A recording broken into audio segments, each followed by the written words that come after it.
Let's take a look at adding and subtracting rational expressions.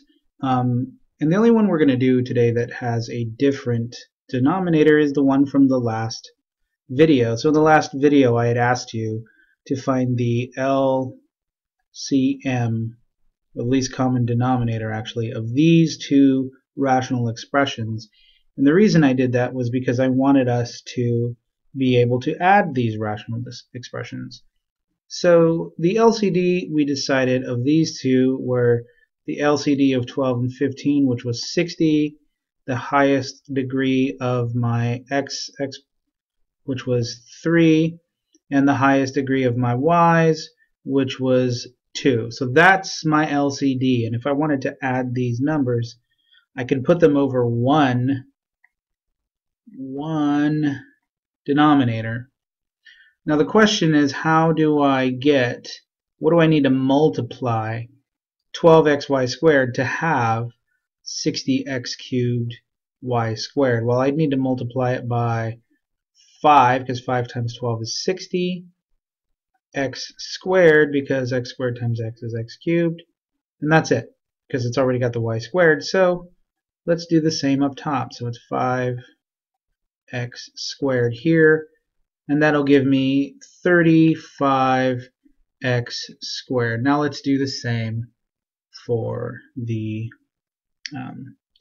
this one here. And what do I need to multiply by 15 to get 60? That would be 4. I don't need to multiply any x's because it's got the x cubes, and I just need one y there. So I can multiply the top by 4y, and that'll give me a plus 32y, oops, yes, plus 32y in my numerator. And as I can't factor anything out of these two, they don't have any common factors that will help me with this 60, nor do my exponents have any factors, then common factors, then this we can say is complete. It's done. Let's take a look at another one. Here I have 3 plus x over x plus 4 over x. And since I have already common denominators, I really can understand this as 3 plus x plus 4 over all over x. And now I'm just at a point where what I need to do is combine like terms. So here I have like terms with my 3 and my positive 4.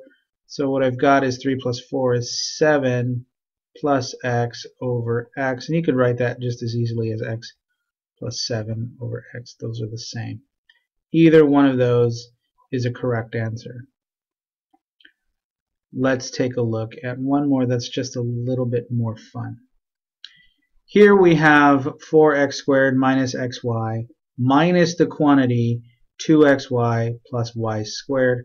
All of that is over, well, both of them are over the same denominator, which is x squared y squared minus y squared. So what we can do first is remember that this is a grouping symbol. So let's put them over one denominator so we can see what it looks like with a grouping symbol. I've got 4x squared minus xy minus the quantity 2xy plus y squared all over x squared minus y squared. That's a mouthful, but it's not difficult to do. Now what we need to do in order to, it looks like I might have like terms, so let's see how we deal with that. I need to remember distribute this negative, because there is a negative 1 here, so let's distribute that negative. 4x squared minus xy minus 2xy minus y squared.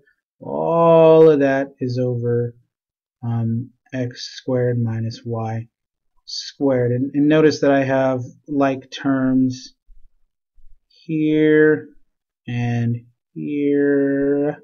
So I can combine those like terms. That will give me 4x squared minus 3xy minus y squared, and that's all over x squared minus y squared. And you might think at this point that you're done. However, this is a factorable trinomial, and that is factorable as well. And let's see what happens when we factor those out. The top becomes, top is the quantity 4x plus y times the quantity x minus y, and the denominator is x plus y because it's the difference of squares, x plus y times x minus y. Now, lest you think I did that on my head, I just didn't want to take the time to do it in this beautiful space provided for me, but hopefully as you're following along, you paused the video and factored this out, and then we're able to confirm that I'm right here. And so now with the principle of, look at that, what do I have here? I have a 1 there, right? I have a 1. So I can cancel out my 1s, and this whole madness here, this 4x squared minus xy over x squared minus y squared minus the quantity 2xy plus y squared over x squared minus y squared is equivalent to 4x plus y over x plus y. Those are y's, not 4's.